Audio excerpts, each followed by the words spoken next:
All right, today we are diving into one of the most transformative and, let's be honest, controversial ideologies of the entire 20th century, Thatcherism.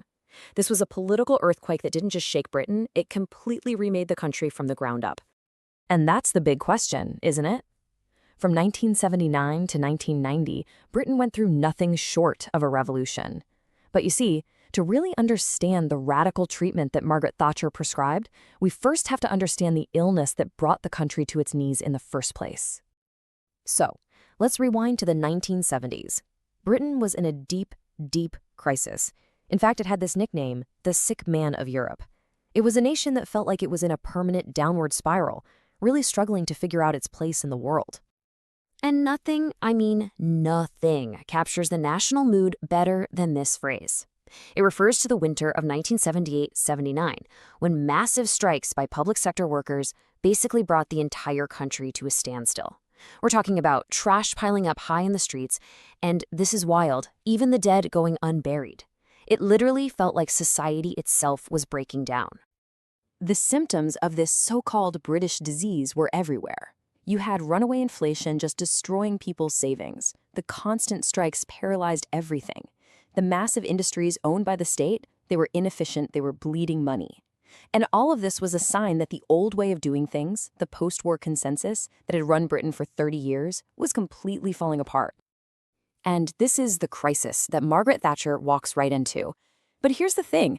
She wasn't promising to just manage the decline a little better. No, she showed up with a radical diagnosis for what was wrong with Britain and an even more radical prescription for how to fix it.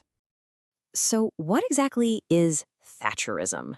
Well, it's kind of a paradox, which is what makes it so interesting. On the one hand, it's all about free markets, individual freedom, getting the government out of the way of business.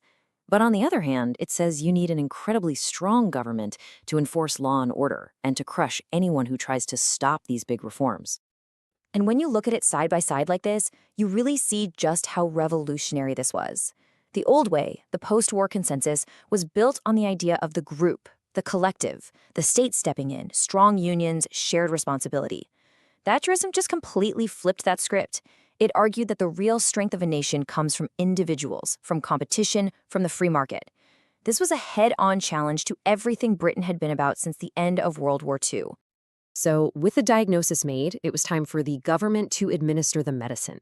And let me tell you, this was not a gentle course of antibiotics. This was economic shock therapy. It was fast, it was painful, and it was designed for a massive dramatic effect. And just look at this timeline. It shows the absolutely relentless pace of change. And notice the sequence, because it's really important. The victory in the Falklands War in '82 gave her huge political power. And she immediately spent that power at home, taking on the incredibly powerful unions in the massive miners' strike, and then completely rewiring the economy with the Big Bang deregulation of the financial sector. It all really boiled down to these three pillars. First, monetarism. This was all about controlling the money supply to crush inflation, even if it meant unemployment went way up. Second, privatization.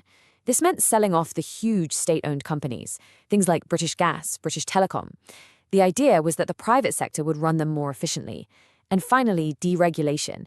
This was about tearing up the rulebook, especially for the financial markets, which turned the City of London into the global powerhouse that it is today. So, after all that shock therapy, did the patient actually get better? Well, the results were complicated. The experiment created clear winners and, for sure, clear losers. And the debate over whether it was all worth it, it's still raging today. Now, on its main goal, the results were pretty dramatic. Just look at this chart. Inflation was over 13% when she took office. By 1983, it was down below 5%. So for her supporters, this was Exhibit A. It was proof that the painful medicine was working, creating a stable economy, even though you can see it started to creep up again toward the end of her time in office. But, and this is a massive but, that stability came at a staggering social cost. The war on inflation, combined with the collapse of old industries like coal mining, pushed unemployment to levels that nobody had seen since the Great Depression. 3 million. Just let that number sink in. That represents the human toll of this huge economic change. And this table really lays out the two competing stories of her legacy. It's the whole debate in a nutshell. Proponents will point to the wins, a more dynamic economy, a new culture of enterprise. But critics point to the enormous costs, mass unemployment, deep social divisions between the North and South, and the total destruction of communities built around industries like mining. The thing is, both of these stories are true.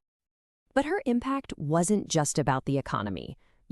Maybe her most lasting legacy was how she completely changed the entire political conversation in Britain. She didn't just win arguments, she changed the questions everybody was asking. And this right here, this might just be the most significant thing she did. When the opposition Labour Party finally came back to power with Tony Blair, they didn't undo her big reforms. They accepted the privatized companies, the weaker unions, the free market system. In other words, Thatcher hadn't just won a few elections. She had shifted the entire political center of gravity in Britain. Which leaves us with this final, massive question. Was Thatcherism a necessary revolution, a painful but essential surgery that saved Britain from total decline? Or was it a moment of painful division that created a more unequal, more fractured society? Decades on, Britain is